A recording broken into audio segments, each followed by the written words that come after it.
Oh, Merle, it's a lot of stuff that you've already heard me talk about. Let's go back to here. Had to get rid of those Facebook people. Ew. Now it's just back to us. Real G's. I mean, the nutshell of it, Merle, was using the email tool, getting involved. Now that, there was a little bit of momentum that was built up from the victory. We'll call it a victory. Just the downvote of the Dixon development. And a lot of people are like, well, we did it. Yay. Job well done. And it's like, this is just literally the beginning, right? This is the beginning. This is the ball has been moved, and we gotta keep this sucker rolling. So that's kind of what I was talking about, because a lot of people are already like distracted and on to the next thing, right? And the next big planning commission vote is the rezoning request and the alley vacation request on the 28th, which I want to think is this coming Monday. Look at my calendar. Yeah, this coming Monday. And that's the one over the Duck Pond Apartment. So I've got to send out some emails to Planning Commission again. And then I'm going to go speak at Planning Commission again. Which would be like the 5th time I've done it. But each time I'm bringing new ammunition to the table, right? This time I'm going to, I didn't find, but my friend Dee Dee Peters found the name of the architect that designed the Duck Pond Apartments, which is let me see if I can find her name here really quick, or his name.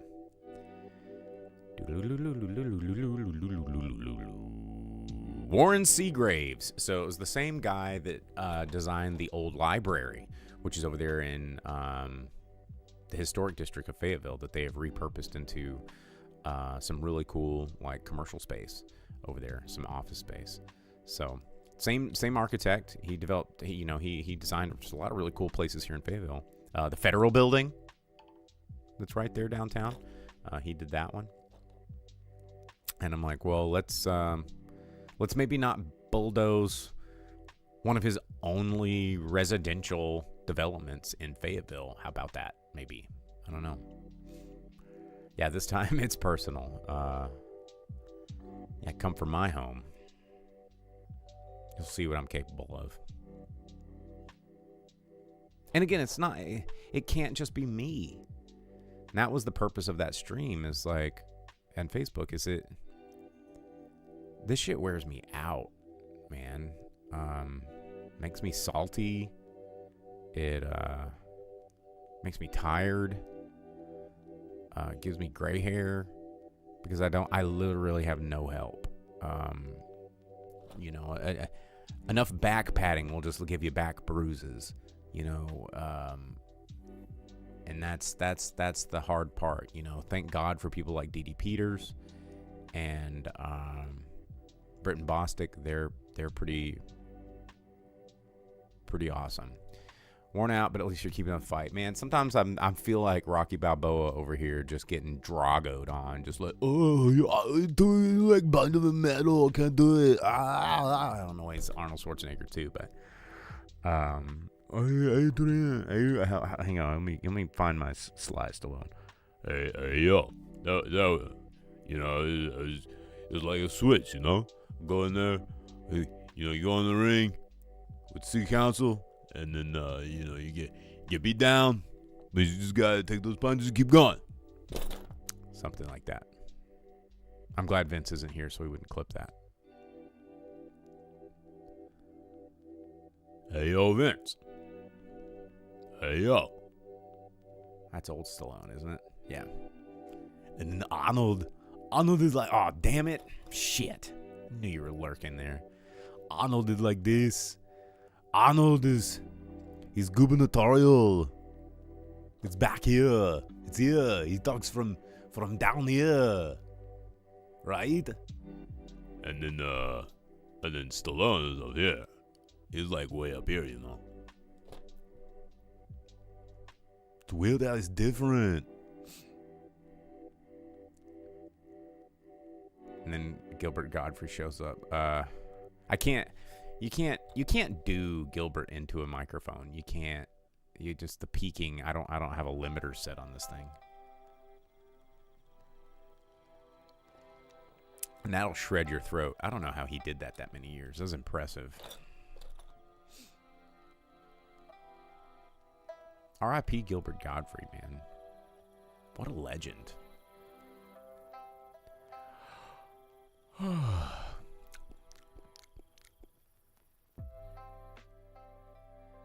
Sinners was good.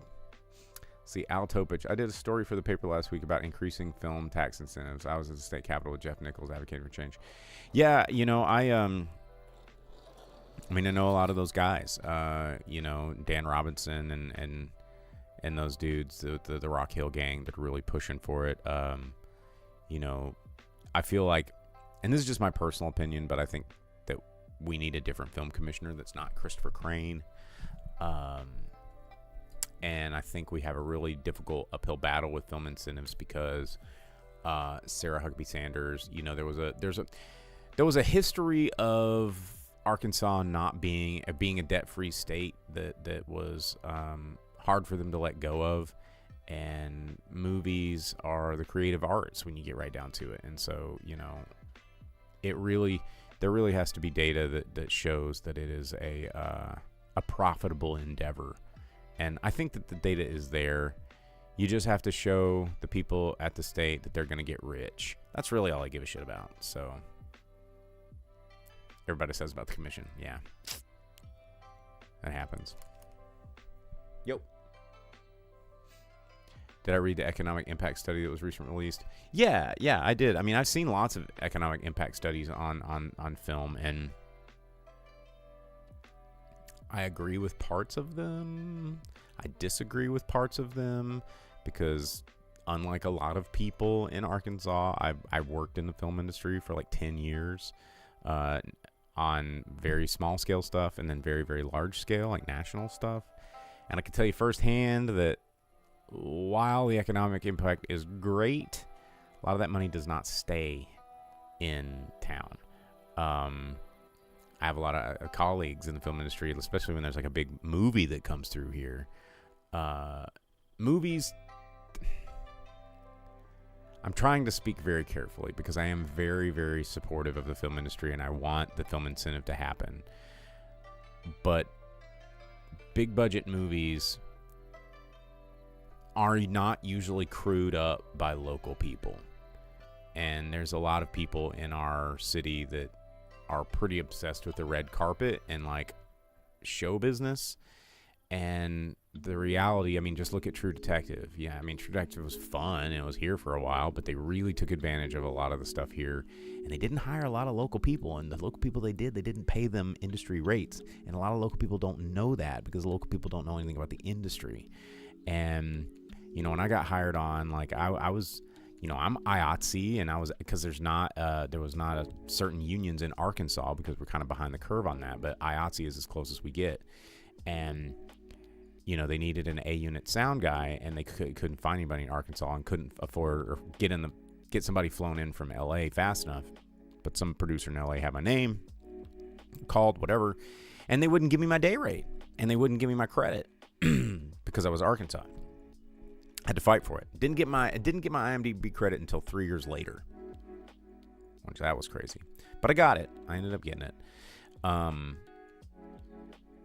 But I think that the money is in the commercial business, right? Shooting commercials, shooting stuff like that. There's a lot of economic impact. The people that come in and make movies, they come in and maybe they'll rent an apartment, which only exacerbates our housing crisis. And, they're not going out and eating at our restaurants. They're not getting coffee. I mean, maybe Crafty is, but they're not getting boutique stuff. Like, I've worked on those sets. They're getting, like, Walmart will be doing great. They're getting a lot of Nature Valley bars and things like that, and then on-set catering, the produce. Like, there is economic impact in that sense. But, I think a lot of those numbers are a little bit exaggerated for a sales pitch. But that's just me. That's just me in my personal experience. So, Velvet Santa says the True Detective guy went to Backspace, right? Oh, Steven Dorff? Yeah, because he was trying to have sex with 18-year-olds.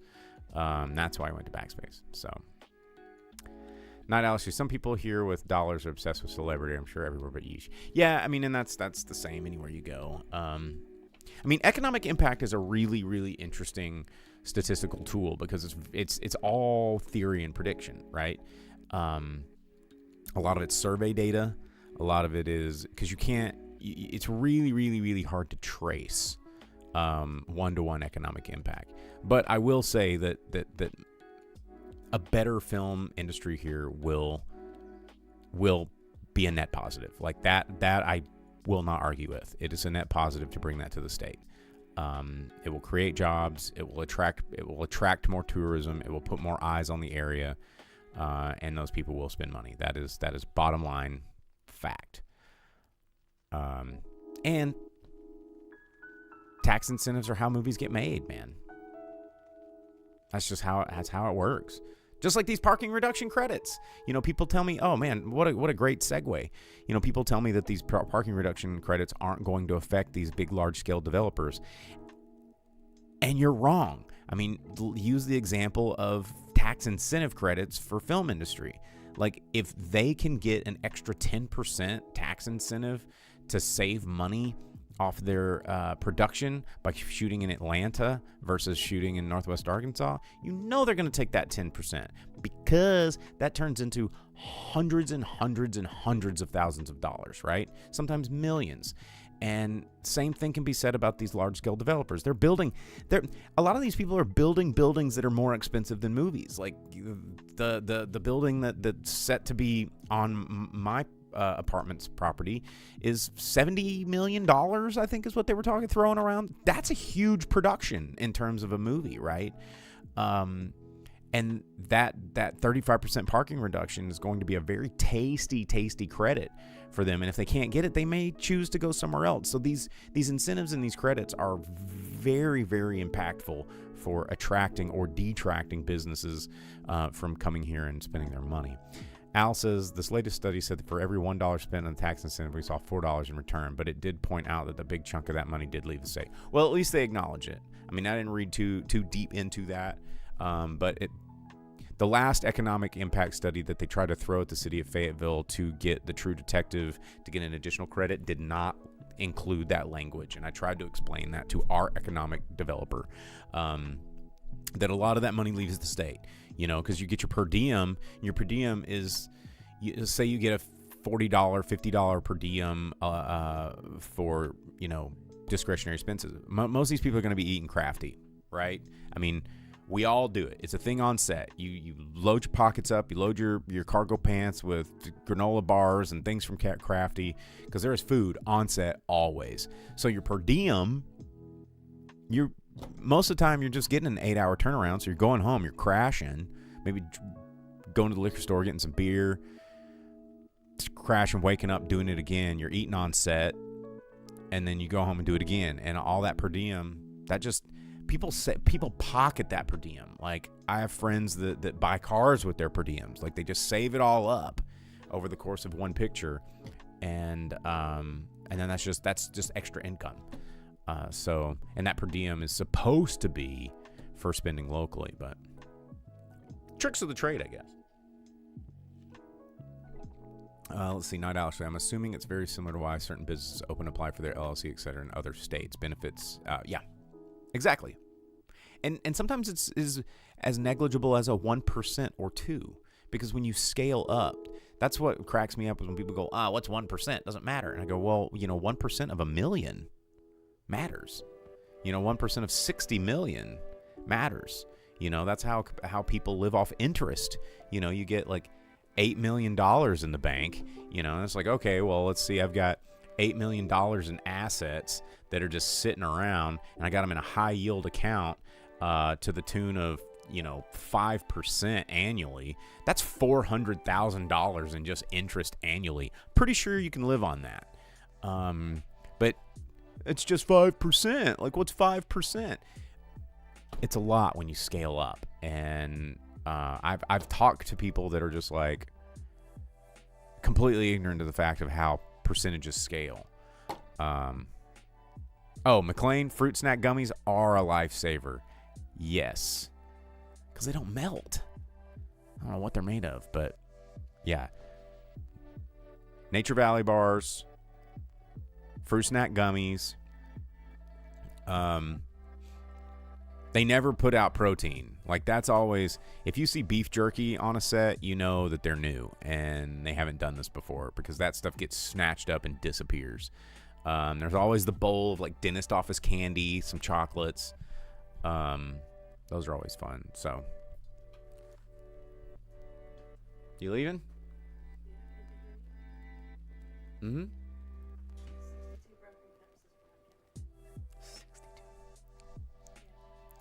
Did you go through all the boxes? Damn. Oh, the clears are all fine. Damn, that's a lot. Yeah. Whew. All right, well, thank you. That's my mom.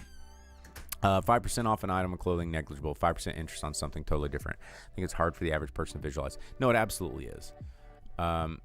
No, it's my mom. She was sitting over here. She was doing some stuff in the other room. So she was just on her way out.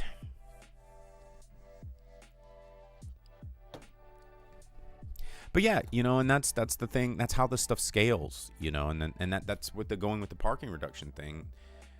I'm trying to get some of the city council members to approve a greater parking reduction increase, so that early tier, the like 1 to 100.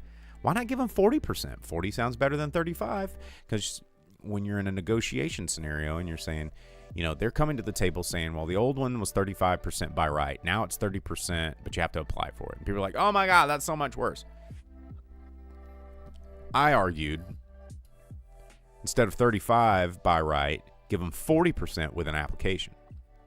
Then it's like, ooh, that's 5% more. 40% parking reduction?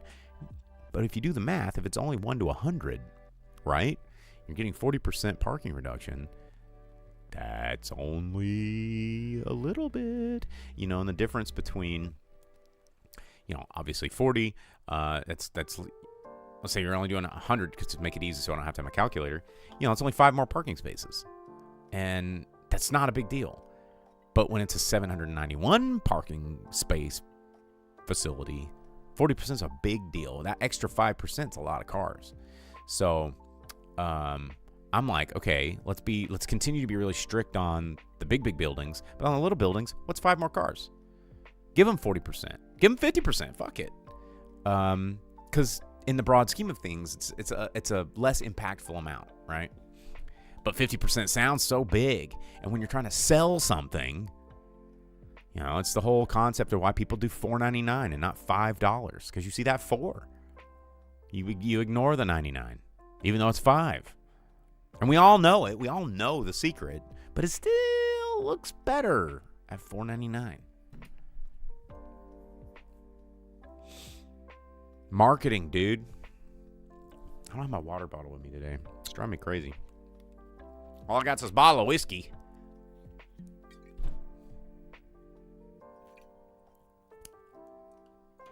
Incentive to build for the community by doing that, right? Yeah, the smaller ones aren't going to be doing the job. Yeah. Almost no developments that are under the 250 range are student. They're just traditional apartments, right? Everything over 250 tends to be student only, which is the problem that we're trying to fight. Yeah, see, 5% of 791 is 40. That's a lot. It's a lot of cars. That 5% of 791 is almost the 40% of 100. And like, I'm no mathematician, but I am pretty logic-minded. And that's why it's important that these percentages go down the bigger the scale, the bigger the property's scale is. Because it's about the same. We're giving them the same amount of parking. But I don't know. I would have never thought that I would be so into math as a grown-up. Because, boy, I hated it when I was a kid. Because I could never find real-world applications for it until I was a grown-up. Like a very grown-up. The emailfayetteville.com page will give me draft comments. Yeah, I'm so fried from work. Hoping you made it ridiculous. Yeah, it'll give you some prompts. You know, when you generate a message, it'll generate a subject line, and it'll generate like a couple of sentences in the body if you want to just copy and paste that. It's generally in support of parking reduction reform. That's right, math is a weapon. Gotta find every tool in my arsenal. I feel like I need to change the camera. I was in single cam mode. Not really prepared for Jake to be here, because normally gotta get him over here. Parking reduction is good. Got it. Cool. Let me step over and get some water really quick.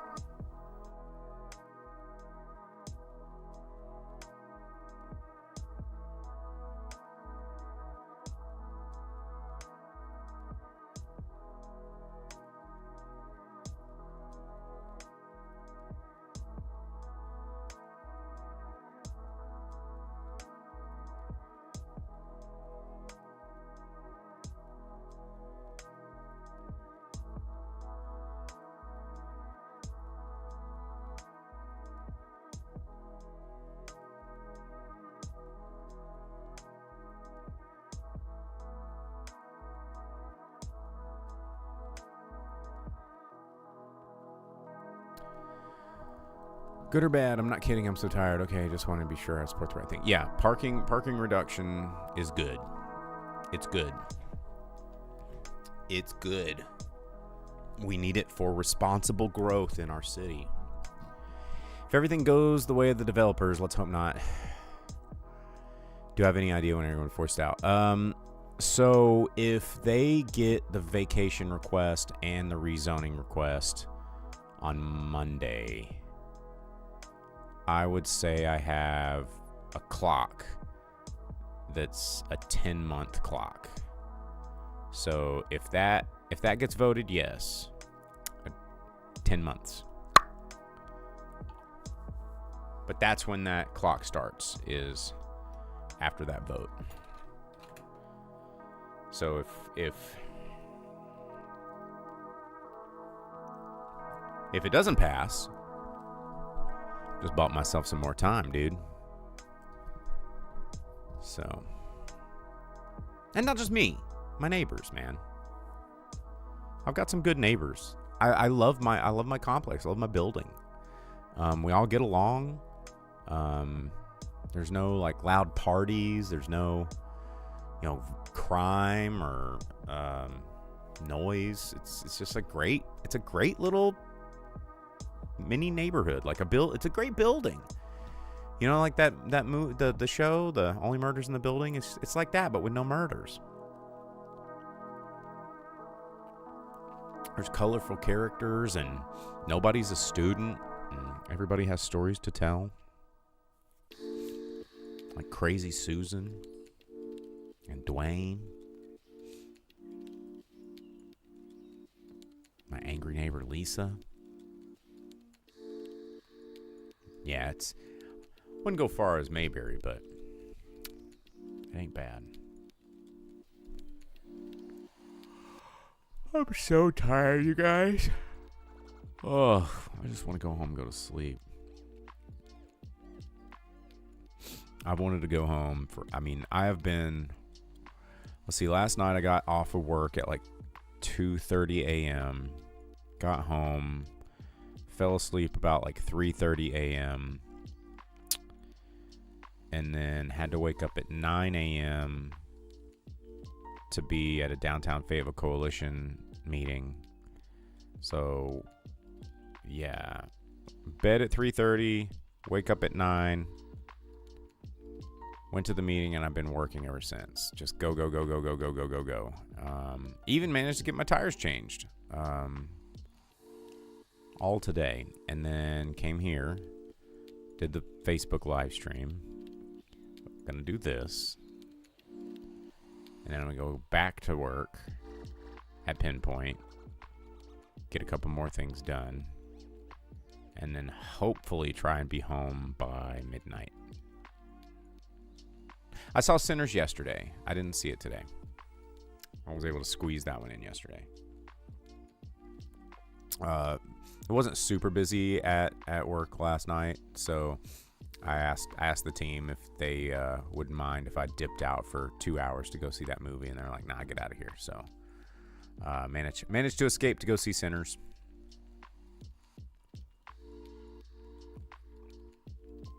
Today has been all work, though.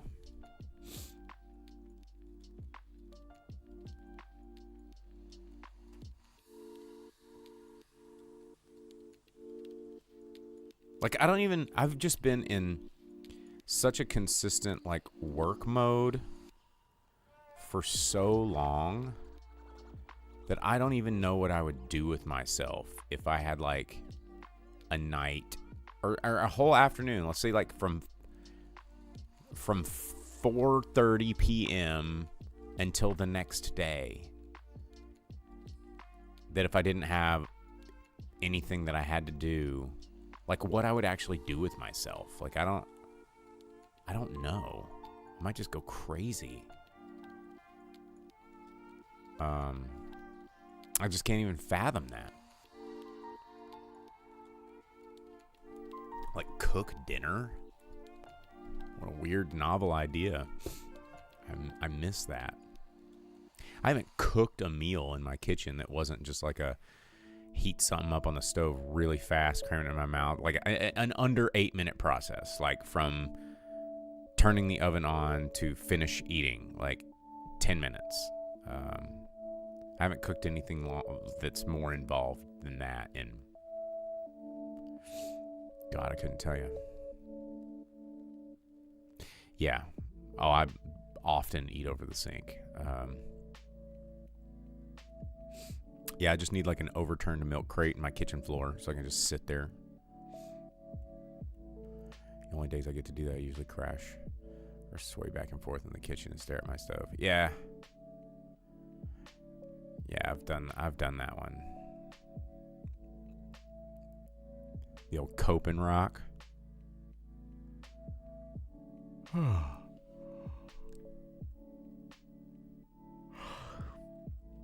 I'm supposed to have a meeting with another alderman today, DeAndre Jones, and he was like, "Yeah, let's meet." And I was like, "What time?" He's like, "When's good for you?" And I'm like, "Well, I'm flexible. You know, I have a lot of things to do, but I'm flexible between 2 and 6. Pick a time, and I'll factor it in." Never got back to me. A lot of people think that I just am sitting around waiting at Pinpoint for people to just drop by like it's office hours. You know, that they can just come in and I'm always available. I'm like, no, message me. I'm always running around doing something.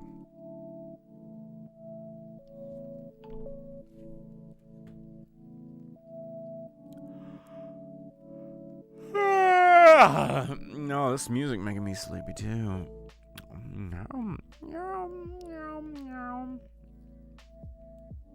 What did you cook tonight, Merle? I know you cooked something. I know you did. You're always cooking. So jealous. Just a cooking beast.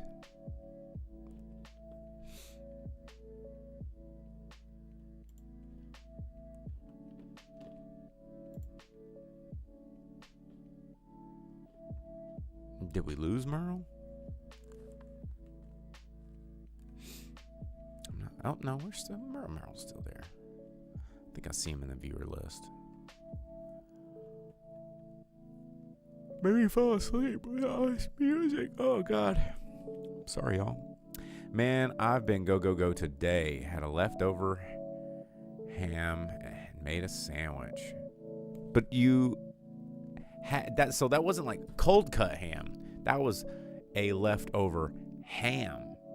that you made into a sandwich. So that's still cooking. Nice job. Vince says, wasn't too hungry, so I just made an omelet and some broccoli. Made an omelet with a pan? Easter bone-in ham. Yeah, that's what I'm talking about. Told you. I knew it wasn't cold cuts. I know you wouldn't stoop so low. I knew it was going to be some sort of gourmet sandwich. So, Vince, your omelets. Do you do a country style or do you do a French style omelet? Inquiring minds want to know. I am more of a French omelet kind of guy. They're a little harder to make, but I don't like the browned edges of a country style omelet. Orange and bourbon glaze. Jesus. So country. Okay. So you do like a little Maillard, little crispy protein on your egg. I'm the guy with the chopsticks. Like that was. I'm the guy just scrambling my omelet in the pan.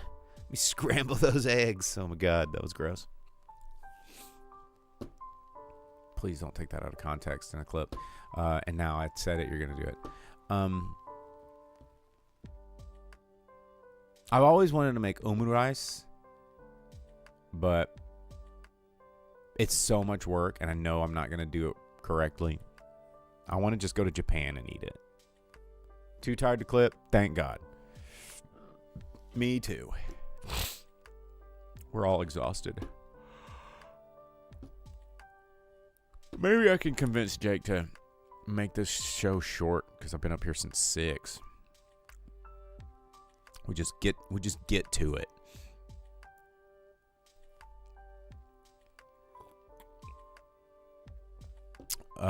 Molly's, yeah, we meant to correct that. I don't know what her new email is because it's not posted online. And I said that same thing because I remember that comment thread and her saying it's like Molly dot I'm the new mayor in town .net .Fayetteville .gov whatever, and I don't know what it is. I want to get that updated. The mayor email goes somewhere, but she doesn't check that one. That's why the city clerk one is important. But if you can help me find that one, I will get it updated immediately.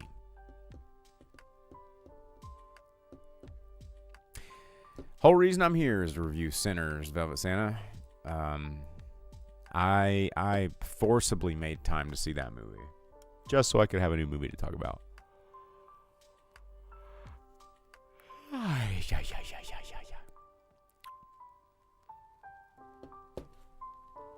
Which reminds me, I need to get my tabs open.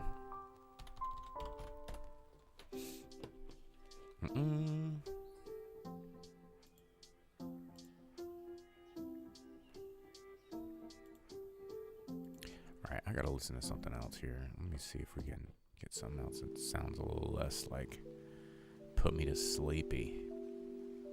Oh, Jesus, when it has rain.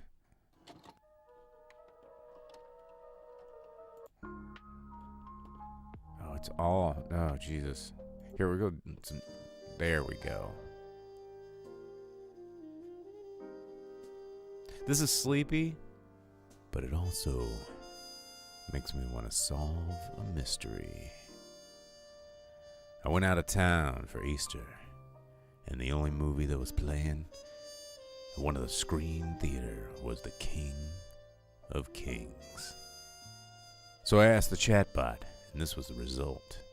Very mysterious, the current mayor of Fayetteville, Arkansas, is Molly Ron. You can reach the mayor's office by email at email removed. Minecraft, King of Kings, those were playing at the Marshall Drive-In Theater. I'm just going to read comments in detective noir fashions. How about that? Let me see. Where's ChatGPT? I got a fun experiment. We're going to do something fun. Come on, ChatGPT. don't want chat on. I want chat Gippet.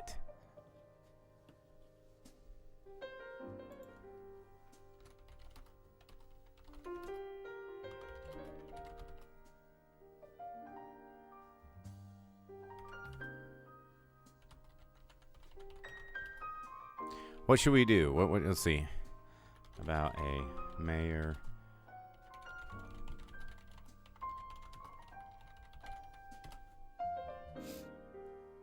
All right. The rain came down like judgment, slicking the streets of a city that long stopped pretending it had a conscience. Mayor Molly stood at her office window, tie loosened, glass in hand. Below, the skyline was changing. More steel, more glass, fewer homes for the people who voted her in. The developers had smiles like switchblades and pockets deeper than the river. They spoke in offers, not threats. But Molly knew a threat when she saw one wrapped in a contract. It started with one zoning variance, then another, until the whole neighborhood disappeared under the weight of luxury high-rises. She told herself it was progress, a necessary evil. But every time she walked past a boarded-up storefront or a mother begging for rent relief, her reflection in the glass looked more like a ghost. The city council had their palms greased, and the newspaper only printed what the money men told them to. Molly was alone, and worse, she was complicit. Late one night, a manila envelope landed on her desk like a loaded gun. Inside were photos, signatures, transaction logs. Proof that the biggest developer in town, Trinitas, had bought his way through half the city's institutions. Molly started looking at it for hours, but the whiskey in her glass was turning warm, her thoughts turning colder. She could take it to the feds, blow it all wide open. But she played for keeps. And Molly had a daughter who liked walking to school alone. Morning crept in with a gray light and the smell of stale smoke. Molly buttoned her coat, slid the envelope into a briefcase, and stepped out into the drizzle. The press conference was in an hour. The truth weighed heavy, but the city was heavier. Maybe she'd speak, maybe she wouldn't. In this town, sometimes the only thing more dangerous than lying was telling the truth.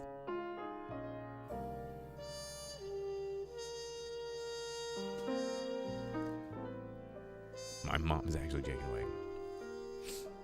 Philip Marlowe.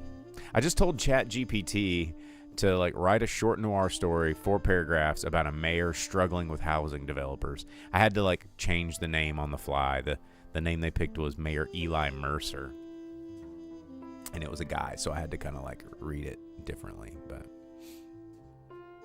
that was fun.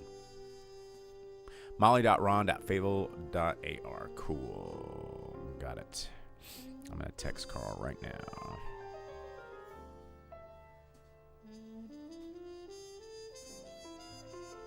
I had to get correspondence to my man on the inside.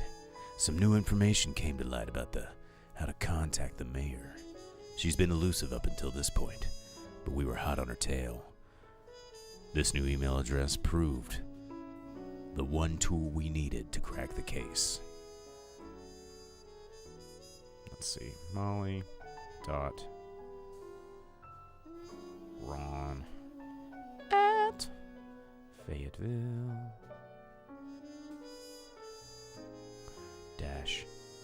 AR.gov.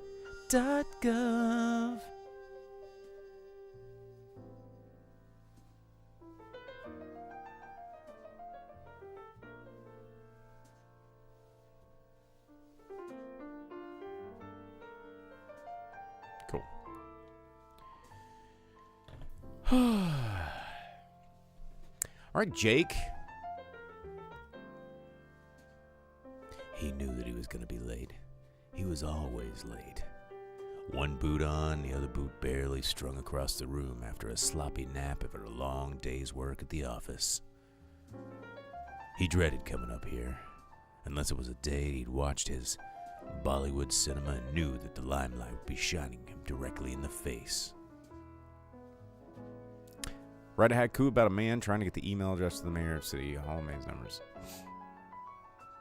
Do you want me to put that in? That's not a haiku. Let's see. All right. Haiku. Oh, you did. Here we go. City Hall, maze of numbers, names, and busy staff. Email, sought in vain. God damn it, AI. You're killing me. It's shows like this that I wish I could smoke. Or wanted to. Just...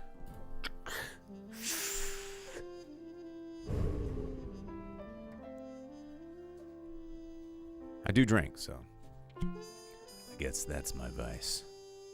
The one calling that I could never put down. Her name was Whiskey.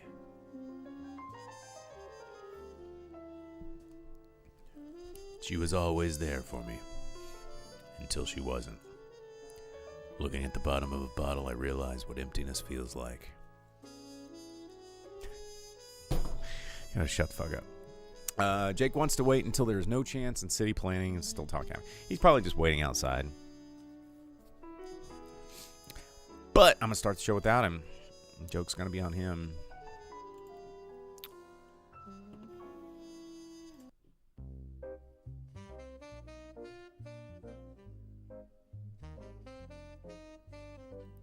What about this stuff? What do we got here?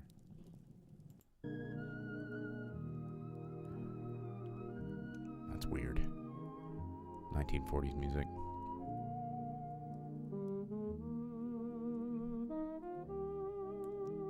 Jake's out smoking like Ben Affleck. I hope so. I just need to find here we go. Monkey Island. Now I feel like I'm at home.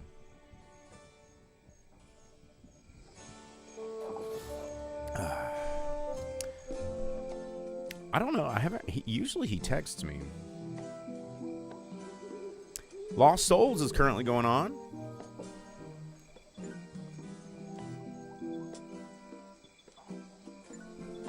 It's my Tiki pop up. Oh, speak of the devil. Oh, did he text me? Oh, no, that's Carl.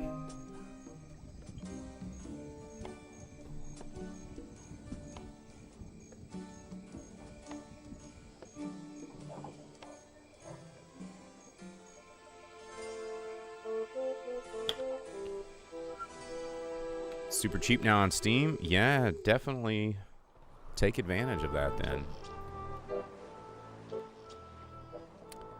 All right, if he's not here in 1 minute, I'm starting without him, dude. In fact, I should just go now. Like, we got stuff to talk about. Here, I'm just gonna start. I'm just gonna do it because we're on time. So I'll be right back.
As you leave the theater, folks,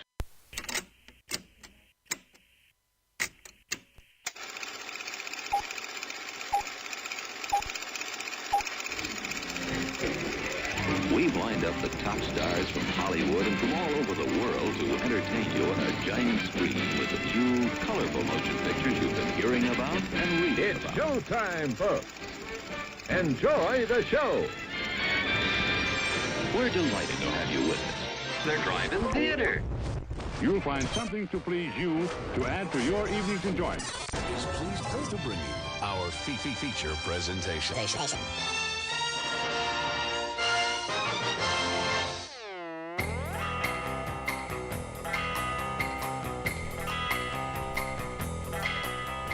What up, everybody? How's it going? You are tuned in to the Drive-In Speaker Box. We're a movie show. Yeah. We're talking about movies. I'm your host, Bo, the boom operator. I'm Slick Doggy the Grip. And it is April 21st, 2025, the day after Easter. The Pope has died. One has risen, another has fallen. And we're here in the studio.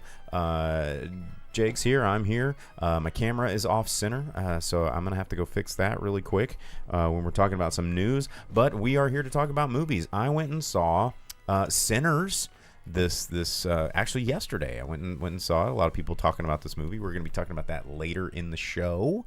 We're going to be doing that. And Jake, you didn't get a chance to see anything this week, did you? There wasn't anything really new besides You saw Sinners. WrestleMania, right? I did watch both nights of WrestleMania. Well, fill them in on WrestleMania. I'm going to fix the camera while you gosh. talk about wrestling. Okay, well, I mean, I'm sure that Velvet Santa is well aware of what occurred during WrestleMania.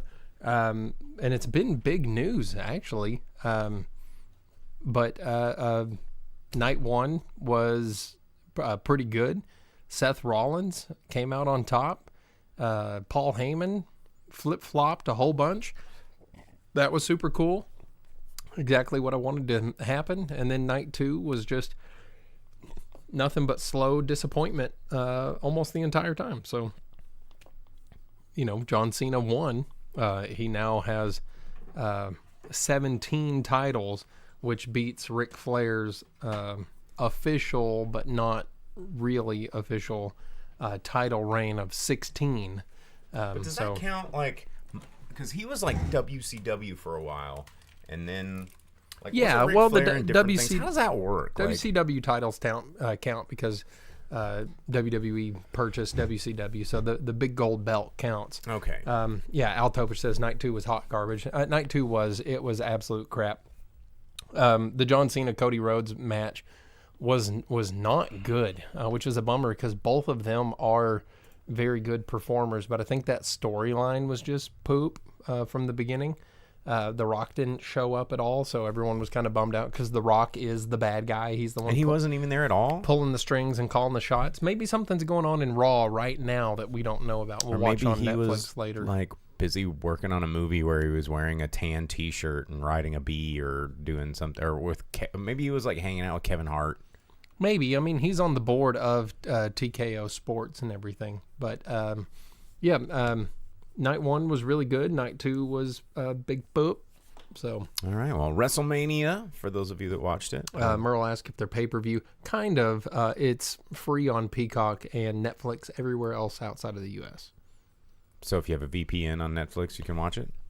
Yep. There you go. Pro Tips Express VPN. News. Let's talk about some stuff that happened in the news. A lot of trailer releases that happened. A lot of people talking about the Fantastic Four extended trailer coming out, showing Reed Richards stretching around. It was the first time we've seen him stretching around. We saw the female Silver Surfer. They're using that storyline. And Galactus, you saw his shadow, and then you saw his big old foot stomping through a city. And for those of you that have not followed this project, Vince and Twitch, he just asked, are they trying it again? Yes, but this is supposed to take place in an alternate reality or an alternate universe's 1961. Fantastic Four was originally published in 1960. This story takes place in an alternate universe, 1961. They have a little bit different technology than we did in 1961, but it's very stylized in an odd way, and they're doing the same Silver Surfer Galactus storyline that we're just dumb.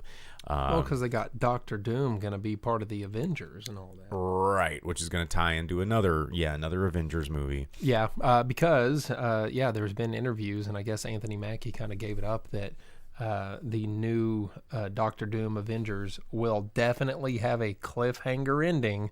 Once again, they're doing the whole end game thing, where at the very end it's like, whoa, bad guys won or whatever. We'll tune in next time. Tune in next time to where they actually didn't, because it's a movie and we still want you to be happy at the end of it. Well, and like we talked about last week and everything, there's set photos where you see X-Men and stuff like that showing up. So I'm sure that Fantastic Four will probably be pulled in from the multiverse for part 2, because who better to fight Doctor Doom but Reed Richards. And at the end, like all Marvel movies do, it'll be like Fantastic Four will return. Like, duh, of course we know, because you're going to shoehorn everything in here. But on other movie news, the trailers that dropped that are not quite as cringy as this one, new movie from Jordan Peele. And I originally was like, it's a sports movie. It's called Him. But the trailer looks pretty cool, and it's starring Marlon Wayans. One of the Wayans brothers, Marlon Wayans. And have you watched this trailer? No. It looks pretty good.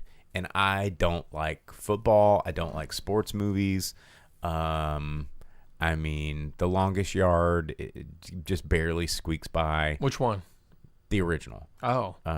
Actually, both of them are they're- okay. Yeah, I I mean, was about to say. Night Owlishly says Him or Him. It's Him. It's a movie about it's a football movie, and Satanic football. it's a weird it's like a weird trippy. The trailer doesn't make a whole lot of sense. Watch it. It looks interesting. It's Jordan Peele, and also Marlon Wayans. Man, the Wayans brothers, like. People like in the 90s turn their nose up at the Wayans brothers, like, oh, they're so goofy. Look at white chicks. But, the Wayans brothers, the Wayans family are extremely talented people. And Damon Wayans, Marlon Wayans, Keenan Ivory Wayans, like they're all just phenomenal writers, directors, actors, comedians. Like they're awesome. I'll watch anything that has a Wayans in it. Even that shitty Lethal Weapon show. People liked that show. I know, but it was so stupid. Well, sure. Because Major Payne's a really good movie. I think we're too old for that shit. Maybe. Anyway. You know what? Just Velvet Santa asked, you don't even like Waterboy? There's some sports movies out there that are pretty good. The Big Green, Sandlot, Angels in the Outfield. I don't like Angels in the Outfield. Whoa, I do like what? Sandlot. You don't like I don't Angels like. in the I Outfield? don't really like baseball. What about Rookie of the Year? No, Funky, butt loving. You don't. I don't like Rookie of the Year. Wow. I don't like Air Bud. What about a Kid in King Arthur's Court? Is that really a sports movie? Starts out as a baseball movie, and he uses his baseball I skills. guess that's true. Yeah. I mean, Major League was pretty good. Oh yeah, Major League, the first one. What was the first one, not the A second League one. of Their Own is a great movie. Yeah, it doesn't have a lot of rewatchability for me though. Bring It On. Is no. that sports? I mean, yeah, kinda. I guess. It's cheerleading. Bad a News Bears. sport? I hate the Bad News Bears. Which one? All of it. I hate everything Bad News Bears. The first one's good. Walter Matthau. Yeah. Garbage. I just don't like sportsmen. I don't like Rudy. I don't like. I mean, just you name it. I'm like, no. I don't like Friday Night Lights. I don't like Field of Dreams. I don't like Tin Cup. I don't like. What's the one? Show Me the Money. I don't like that Jerry one. Maguire. I don't like. I guess that's a sports. I guess a sports agent movie.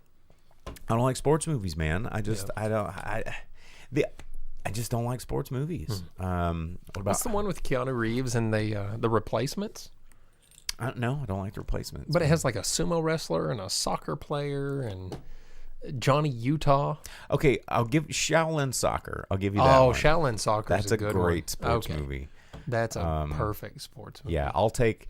There you go. That's if we're watching sports movies, it's gonna be like Shaolin soccer. Get Stephen Chow on the phone, and then we're talking. But him looks like an interesting sports movie. Okay, Velvet Center coming with rollerball. That doesn't count because it's not a real sport. And same with Death Race 3000. That's not a real sport either. Oh yeah, dude, race cars. Yeah, Ford vs Ferrari is a pretty good sports movie then. That was.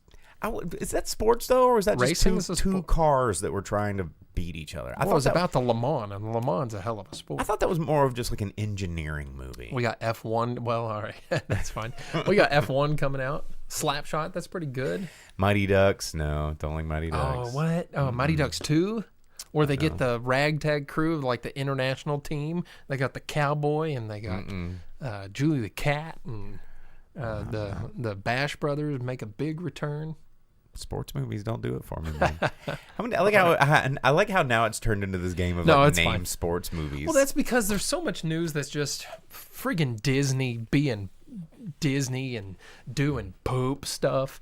Like Kathleen Kennedy has said that all these rumors of her retirement have been greatly exaggerated, and she has assured the world that she ain't going nowhere. She's here to ruin Star Wars until there's nothing left, and Disney made all the announcements to show it. They got Mandalorian movie with Jabba the Hutt babies and unmasked Mandalorians. They got Starfighter movies coming out that takes place after the new damn trilogy, and it has Ryan Gosling and Sigourney Weaver, and they're throwing these big names at it.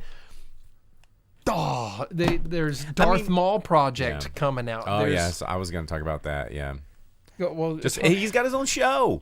Yeah, well, and as cool as Sam Wentworth, so what's his last name? Maul.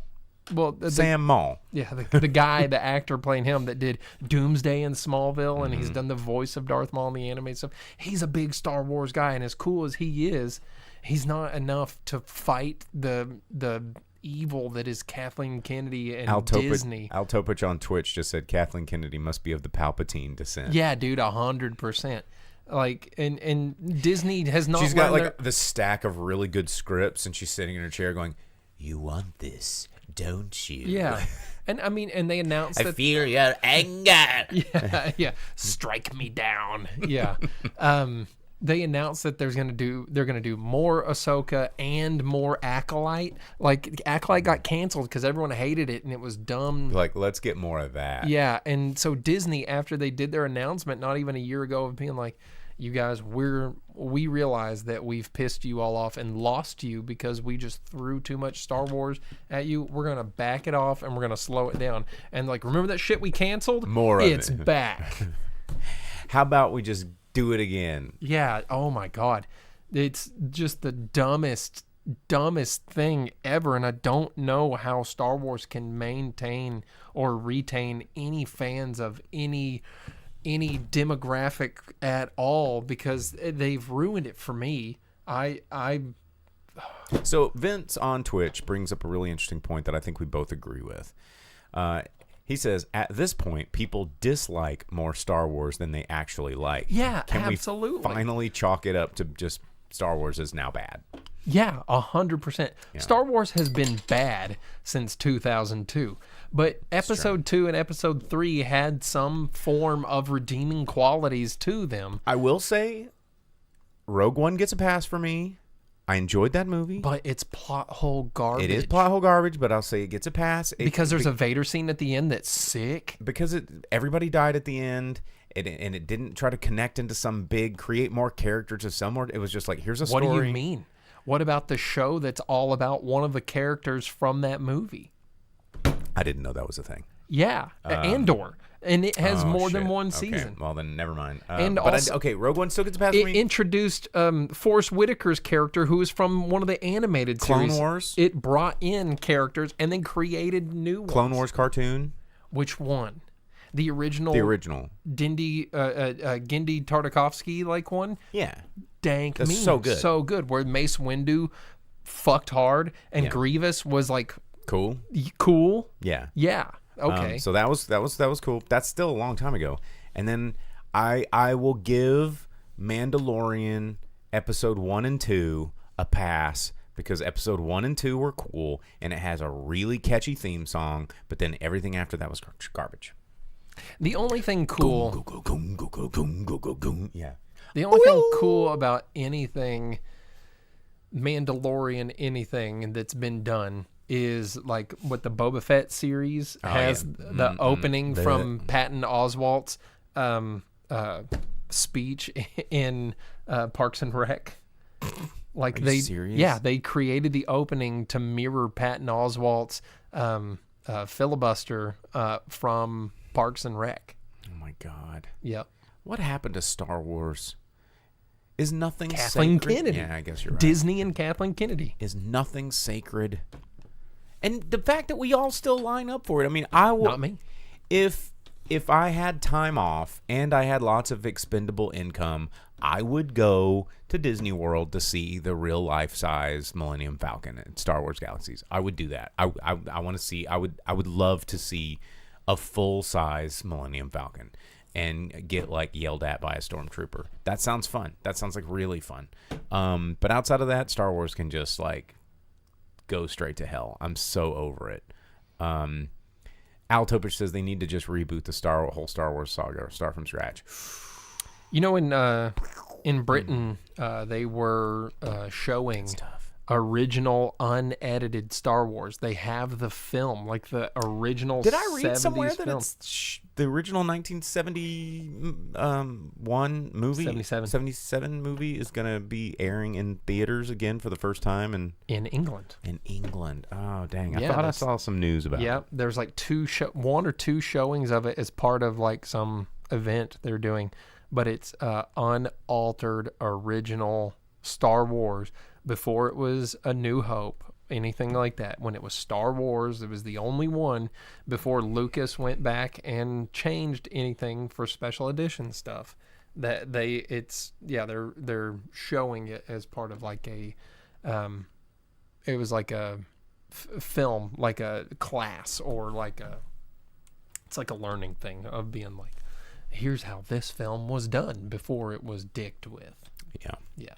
So, well, Star Wars is stupid. What else in the news? Actually, not a whole lot. There was a really long extended trailer to 28 Years Later, which I saw in the theater this weekend, which was pretty cool.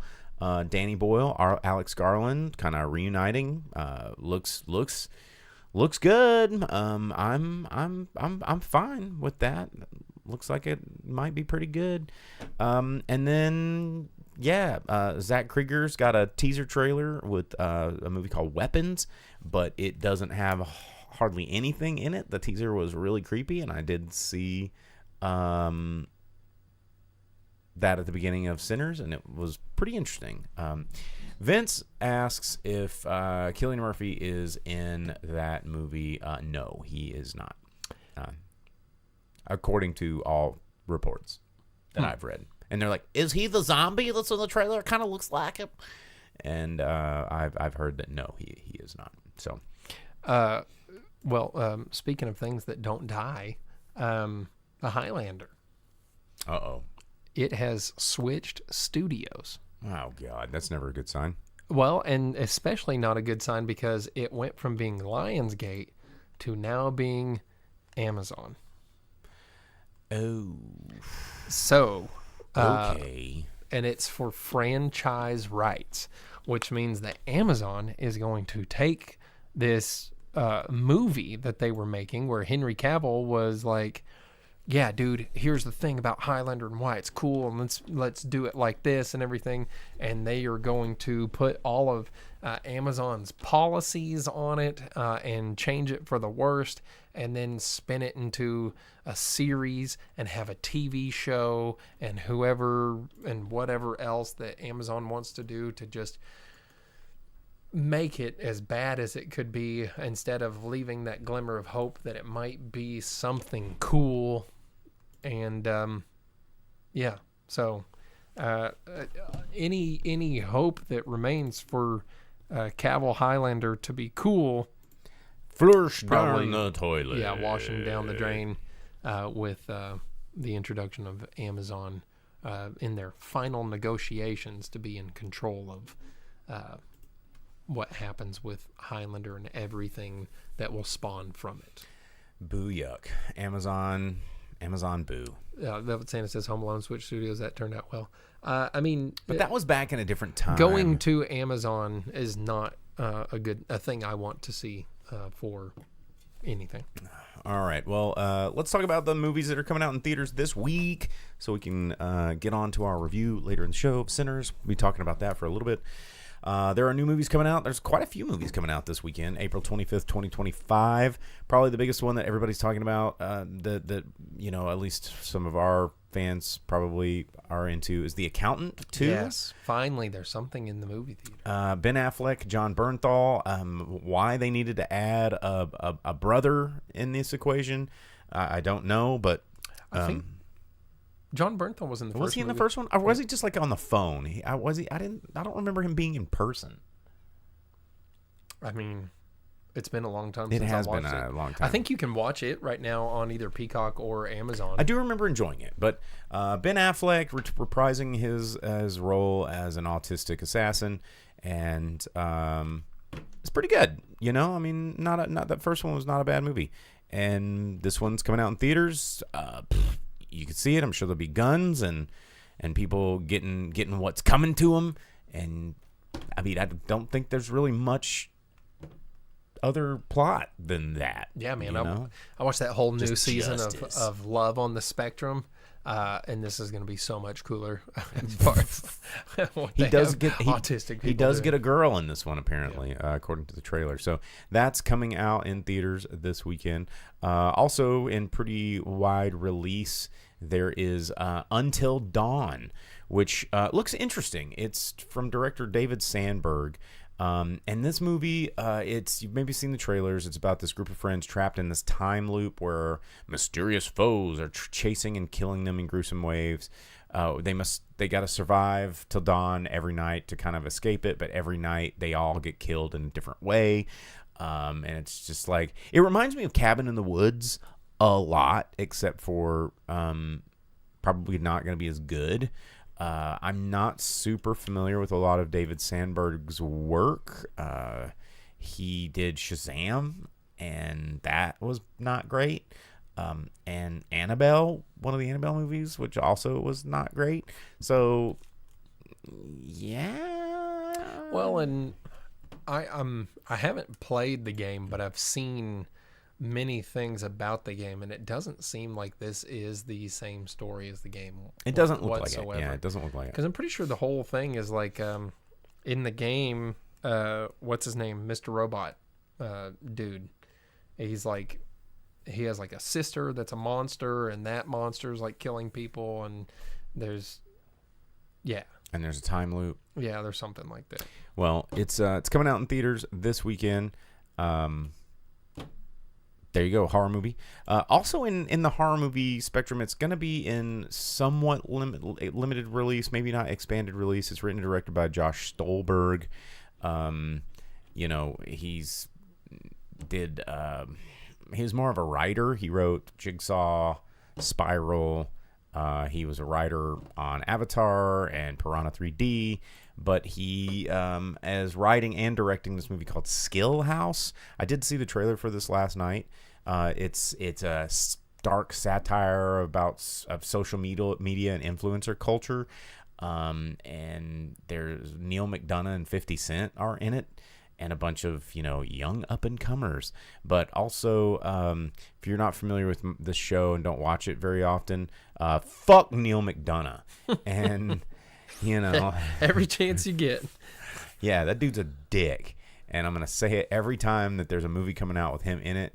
He sucks. And the least favorite person I've ever had to work with on set, this dude is a jerk off. Prime. Yeah. Or a peckerwood, as we got commented a lot in Sinners. This guy was called him peckerwood. I feel like his headshot would be like the perfect Encyclopedia Britannica entry for Douchebag. Peckerwood. No, because he's just like pale and he has like the platinum hair and everything, and I feel it's like he's like a white Peckerwood. dude. Yeah.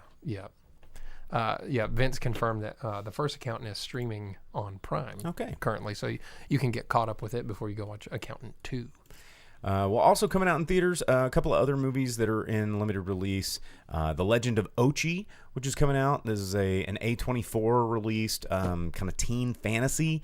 It's about this remote village in the island of Carpathia. This girl is raised to fear this like elusive animal species called Ochi, but she finds a baby one and she like goes on this quest to bring it home. And it's this kind of it's like a teen fantasy. It's got, Willem Dafoe, Finn Wolfhard, who's in everything right now, Emily Watson, and, other people. Al Topich said he got to see it early. It felt like if IKEA made a dark 80s children film. It looks so much like several Korean movies, and there's a Stephen Chow movie. What was that Stephen Chow movie? That's what I'm saying. I remember that. I saw that in the theater. It looks so much like several movies. It wasn't the Korean like Okja or something like that too? Yeah. It looks like so many different movies that have been around. Oh, the practical effects. But the practical effects, though, the puppeteering of this little Ochi is kind of cool. Yeah, I just don't know that it's not like Mac and Me. She's not in a wheelchair. Well, it's kind of like the live action remake of Pete's Dragon, a little bit, yeah. Yeah.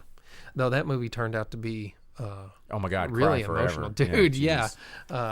Wow, I was like, remake Pete's Dragon, that's stupid, and I hate it, and it's dumb because I love Pete's Dragon. And then it turns out the new one I'm just gonna cry forever. So bad, yeah, it will get to you for sure. So this one might be coming out in theaters near you, and then also maybe coming into the theater near you, but likely going to be in limited release. The new David Cronenberg movie, dude. The If Shrouds. we get that here, Cronenberg movies are always so good. They're always cool, and it's Vincent Cassel. If you're not familiar with him, he normally does a lot of French films. And it's got Guy Pearce, it's got Diane Kruger. I mean, there's some cool people cast in this, and it's about Karsh, who is played by Vincent Cassel. He's this businessman and also a widower who's grieving. He builds this device to connect with the dead inside of this burial shroud. And it's you take that tagline and add David Cronenberg to it. Sign me up, dude. I'm here. I mean, Vincent Cassel and Guy Pearce and Diane Kruger in a Cronenberg movie, I'm already sold. Guy Pearce in a movie, I'm already sold. Like, I'm down. Is it that easy? I like Guy Pearce. What about like Iron Man 3 or whatever? I mean, I still saw it. Like, that's the thing. I will go to a theater if Guy Pearce is in a movie. I mean, some of my favorite movies are Guy Pearce movies. Hey, thanks, Jay-Way. I really, really enjoy Guy Pearce movies. Like that one where he's in the space prison and he's having to rescue the president's daughter or whatever. God, that one was so good. Yeah. It was so it was okay, but it was good. It was cool. I liked it, But yeah, I mean, he just makes things a little better. Like he can make a bad movie better, like Prometheus. He can make a bad movie better, Jeez, I mean, Guy Pearce, like Count of Monte Cristo, one of my favorite movies of all time. Ravenous, one of my favorite movies. Like, I mean, he's just Memento, back when that director used to be good. Memento made for a really funny early. What's the dude? Childish Gambino. What's his name? Glover? Donald Glover. Yeah. It hit back when he did Derek comedy. There's a really funny Memento skit that they did. Got to get him Post-its. But yeah, that's coming out in theaters this week, The Shrouds. And then the documentary Cheech and Chong's Last Movie. It is a kind of a documentary exploring their 5-decade career, but it's both skit and documentary at the same time. So yeah, just like what was it? Wasn't Next movie Still Smoking? Still Smoking was like their stand-up type thing. So it was funny because I just watched Next movie last night. You did? Yeah, like going to bed. Nice. Well, that's coming out. It probably again won't get a wide release. It'll probably get a very limited release and then hit streaming. So that's what's coming out. So that's what's coming out in the theaters this weekend. So let us talk about let me review Sinners, and let's get this one out of the way and talk about it. So we've been talking about Sinners for a minute. A couple of our viewers have been really excited about it. When I first saw the teaser trailer a long time ago, I looked at that trailer and I go, oh, so it's just Dusk Till Dawn set in sort of plantation era like Mississippi. And no, man, that's not vampires. That's not Dusk Till Dawn. And this movie is reverse Dusk Till Dawn, like 100% Dusk Till Dawn. This movie is from Dusk Till Dawn to a T. Does it have Cheech in it? Since we were talking about Cheech. No. Does it have that guy? But it has like cool music. It has two brothers that are criminals that are kind of on the run after a heist, have a lot of money, and then they get trapped in this sort of bar-esque situation that they have to fight off vampires until sunrise. There are, some people that you meet along the way that become fodder. So you get kind of attached to their characters and they die. And then there's one survivor that, triumphs at the end. It's the final person, right? It's a formula it's a vampire formula that we've all seen, but it doesn't mean it's bad, right? And this was so similar to From Dusk Till Dawn that I had to Google it. I'm like, okay, I'm not the only one that's crazy here. Kind of like when I watched The Northman, and I'm like, oh my God, he just reshot all the best scenes of Conan. And I was like, is this intentional? And I had to go do some internet research, and he was like, oh yeah, I had to make sure I reshot some of my favorite scenes from Conan. I'll go, okay, I'm not crazy. Ryan Coogler has been on record in interviews going, oh yeah, this is extremely heavily influenced from Dusk Till Dawn. So with that said, I am not mad about it being a reimagining of From Dusk Till Dawn, because they handle a lot of really interesting social commentary, which of course Ryan Coogler is known for. If you don't know, he did Fruitvale Station, Black Panther, Creed. Again, very, very familiar with directing Michael B. Jordan, who is also great in this movie. He plays himself and his twin brother. They call themselves Smoke and Stack. They're the Smokestack brothers, and which is very From Dusk Till Dawn. This movie has a really cool cast, but is definitely led by Michael B. Jordan and a kind of up-and-comer Miles Keaton. He has this voice, and I'm pretty sure they cast him for his ability to sing and play. This movie is very, very musical. I heard reviews from the people that were leaving the theater with me being like, man, I liked it okay, but... And some of their complaints were they felt like it took too long to get to the vampire carnage part, which, the movie's 2 hours long. Act 1 is 1 hour. Act 2 is 1 hour. Act 1 has no vampires. Act 2 has all vampires. And it is... it's this slow build up to where you're really trying to learn about the characters. You're really trying to develop a sense of what's going on in this world. This, of course, does take place on a plantation in Mississippi. There's a kid that wants to be a musician, and they throw some lore at you at the beginning that there's sometimes, every so often, a person comes along that can play music so well that it bridges the boundaries between realms, right? Then it's like the ghosts can come to life and whatever. And this dude, he's playing there. The Smokestack brothers want to open up. They just escaped from Chicago, and they got all this money from Al Capone, and they don't really tell you how, but they're on the run. They want to open up a juke joint back in the plantation that they escaped from. And this kid, he wanting to play, but when he plays, these vampires hear it, and they're just like, oh, what's that sound? We gotta get at the sound, And of course the vampires, instead of From Dusk Till Dawn where you're trapped inside the bar trying to get out, they're stuck in this juke joint and the vampires are trying to get in. And you make some friends along the way. There's some incredible performances in this Delroy Lindo. If you've never seen him in movies, this guy has been in so many movies. He's never like a leading character, but if you Google this guy, here, I'll just put him up on the little TV viewer. You've seen this guy. He's freaking great. He's always great. He's been in movies forever as a supporting role, but he was absolutely amazing in this movie as a character named Delta Slim. And the other thing that was kind of weird about this movie is it became a very odd fantasy origin story of a real life guy. So if you guys know blues music, there's a really famous, very awesome blues guitarist and singer named Buddy Guy. And Buddy Guy is in this movie at the end of the movie, and he's got these scars on his face because it's like, oh, Buddy Guy was the guitar player, and he lived through all this stuff, right?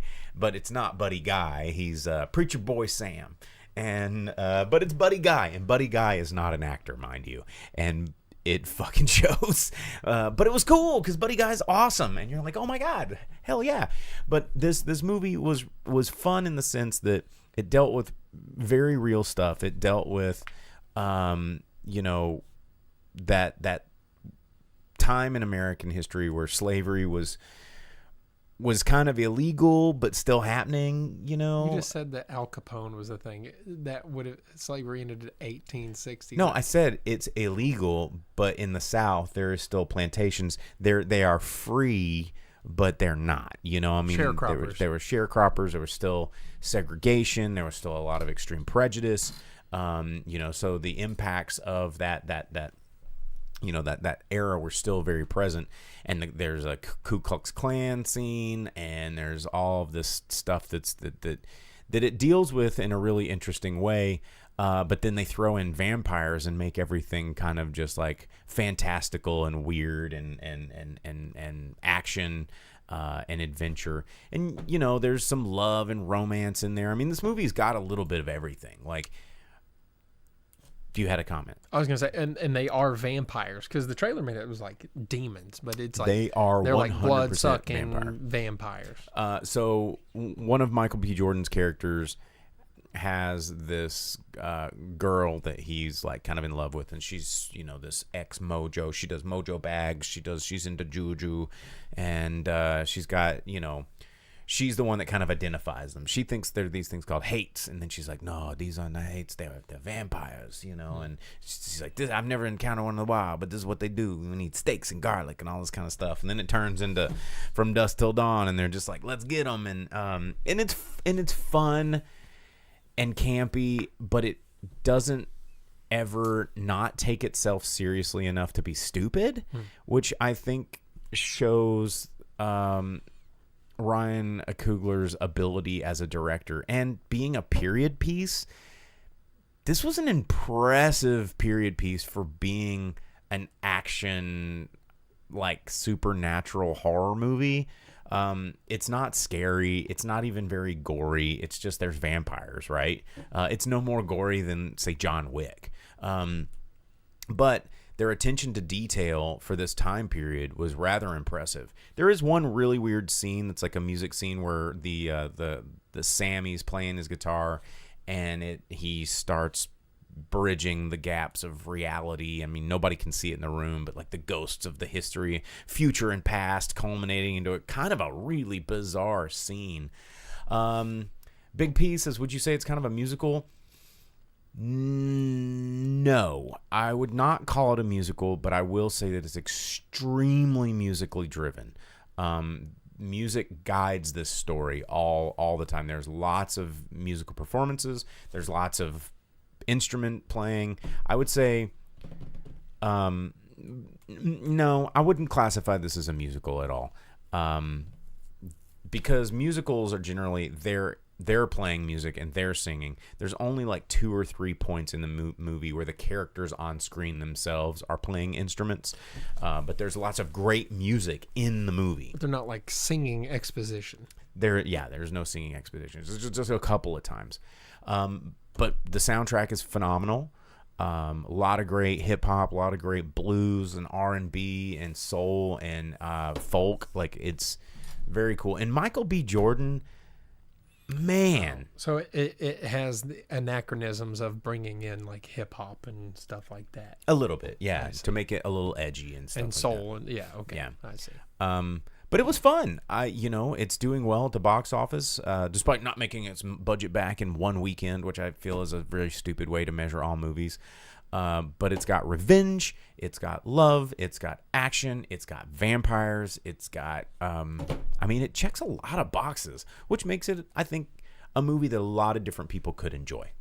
So I recommend it. I mean, if you've never seen From Dusk Till Dawn, I would say watch one then the other in no particular order. Choose whichever one you want to watch. They both have their merits, but they're both fun. It's the Survive Till Dawn formula of vampire films, and done in a refreshing and interesting and very professional way with a lot of really good performances. And I had fun. I had a lot of fun watching it. Word. I think you would like it. Really? I think you would like it. I mean, there's not a bunch of jump scares and there's no jump scares. dumb nonsense. No, not a single jump scare. Every vampire you see in there, you see them. They're like, "You gonna let me in, boy?" And and then they catch him like, "Wait." That's how they catch the first vampire. They're like, "You've been in and out of this building all night. Why do you need an invitation now? This is weird." And they're like, "Oh, come on now," and then Man, it has to be so easy to fight vampires if they're following all the like legit vampire like lore, and they can be like, "Hey, can I come in here?" And you're like, "No, dude, we're good." And then they'd be like, oh, "They said no," and then you just don't have to worry about it. Well, and they kind of address unless that. they can do the hypnotizing thing. Well, there's people out there. They look like they're your friends. The people that already died and got them. They're Yeah, but if they're out there, clearly they're bad. They're getting bit on. So in here is the only one that's safe. So as soon as they're like, "Hey, can I come in?" I'm like, "No." And they're like, they said no, and then it's over. I'm not going to spoil how they get in, but they get in, and chaos ensues. Well, because that's how movies work. Yeah, but I enjoyed it. I love blues music, so that was kind of fun. And maybe when it's on like a streaming thing, I'll try it. J-Way asks, was Shrek a musical? Yes. Nope. Which one? I don't think any. The first one, no. Yeah, no. No, the first one, no. I don't. The subsequent, like later ones, where they're all like, there's lots of songs. Shrek's not a musical. No. It has songs, but it's not a musical. It's not a musical. Because the only singing exposition is done as jokes. It's the Tulloch theme, and then Robin Hood and the Merry Men. But that song is interrupted when they get like whooped on. Yeah, that's not a musical. Yeah. Everybody thinks of like, "'Cause I'm a believer," like the end credits part. Everybody like attaches themselves to that. That used to be a thing that lots of movies would do, have some song like and dance characters singing the at the end. Yeah, 40-Year-Old Virgin, they sing at the end. That's not a musical. Well, anyway, Sinners is in theaters right now. It's was the number one at the box office. No spoiler there. Everybody knows that. You've been reading about it. I mean, it's what, the fourth, fifth week in a row of no options at the movie theater. Yeah. Well, speaking of which, let's go ahead and jump into the box office and go ahead and wrap this thing up. I'm tired. I want to go. No, I understand. Same. I'm ready. So we'll hit our number 10, work our way up to number 1. Jake's going to give you the top 10 movies in America. We'll throw some worldwide numbers out for some of these big boys. But number 10, let's go. I was going to actually start with number 11. Working Man fell out, but I think that's only because it became available on VOD. You can watch a Working Man at home for $20. I was about to say maybe I'll watch it tonight. I'm not going to watch it tonight. Yeah, you can rent it. It's an Amazon movie, and you can rent it on Prime for $20. But it still brought in 1.2, so it's made 36 million. But then the top 10 at number 10, Snow White, another 1.2 million for it, 5 weeks out, $84.6 million. I'm surprised that it's lasted that long. Again, it's benefited from no options. I'm sure that it would have made far less. The memes of her like saying stuff and singing stuff are unbelievable. There was an article, someone posted that Disney was suing Rachel Zegler for like $30 million or something like that. I forgot to follow up on it. I hope that's true for the damage that she caused in publicity. I'll have to look that up after the show. Do some research on your own maybe. But 84.6 in the U.S., 109.5 elsewhere in the world. $194 million. It has like another $250 million to go before. It's not going to do it. Yeah, I'm so glad. Screw you, Disney. Yeah. At number 9, The Chosen, Last Supper Part 3. $1.5 million brought in by that one in its second week. Just under $11 million for it. And then opening at number 8 for its 20th anniversary re-release, Pride and Prejudice. $2.8 million. So 20 years, man. yeah. How about that? Keira Knightley out there making $2.8 million at the box office. Then at number 7, opening at number 7, Colorful Stage, the movie, A Miku Who Can't Sing, from G-Kids. Sounds like G-Kids. Weird anime stuff, I guess. 2.8 million in the U.S., another 7.8 elsewhere in the globe. $10.5 million. Okay, G-Kids. I don't know what it is, but there you go. And then at number 6, Drop. 2 weeks out, brought in $3.3 million. That's brought it up to 13.4 so far. That, of course, is the one about the lady on the date, and she gets the Apple airdrop. Yeah, the airdrops about like they're gonna kill her son if she don't murder her date, and they're at a Sky restaurant, and calamity ensues. And then at number 5, Warfare. 4.8 million brought in by that one in its second week. A24 movie, 17 million so far for it. So, I mean, A24 is putting them out. Good on it. Yep. And then at number 4, The Amateur. $7 million brought in by that one. Rami Malek, that's whose name I was trying to think of earlier. Yeah. 2 weeks out from 20th Century has brought it $7 million, 27.1 so far. Another 36.7 elsewhere in the world, so 63.8. I'm sure that Disney is just super bummed about that one too. Disney's doing a lot of money losing, it looks like. Good. Suck it. And I hope that all that Star Wars and Fantastic Four just keeps robbing them of their dollars. And then at number 3, The King of Kings. 17.5 million brought in by it in its second week out, bringing 45.6 million into Angel Studios here in the U.S. I mean, Angel Studios doesn't have a lot of reach globally. Now, I wonder how much of that... Which is funny because it's Christianity. Yeah, well, I wonder how much of that, though, went to the salaries of the incredible voice acting cast of that movie. It's insane. And then at number 2, a Minecraft movie, in its third week out, has brought in another $40.5 million, $343.8 million in the U.S., 374 elsewhere. That's so much money. It's made $718 million. That's so much money across the globe. Who would have thought? I would not have imagined. You know what? Before we get to number 1, one thing about King of Kings, it did say that it had one of the lowest drop-offs of any kind of like Christian. Well, yeah, it was only 9%. Because Easter, man. We all knew that. Yeah, like that's Easter. true. You're going to go see the Jesus movie on Easter. Yeah, the kid-friendly, super fun, animated. Like no one's getting beaten up and whipped and crucified. Even though it has the voices of the Joker and the Hulk and etc. But then taking the top spot, as you mentioned earlier, Sinners opened with $48 million.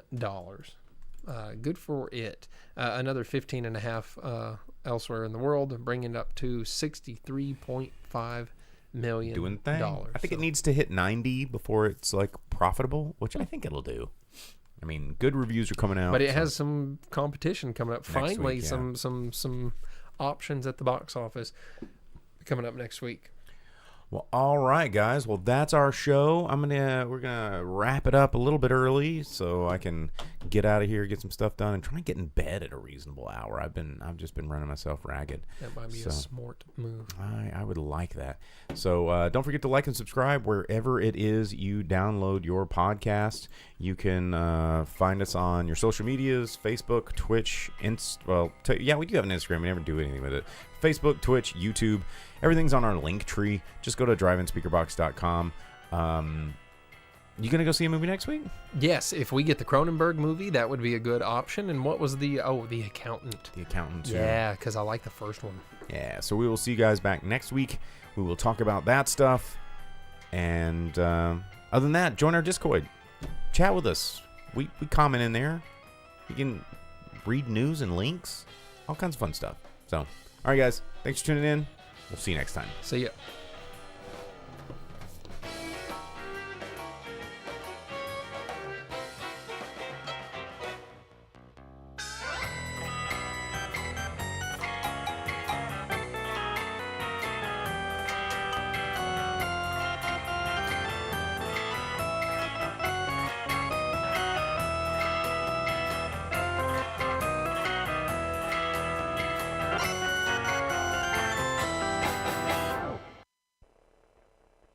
As you leave the theater, folks, please be careful.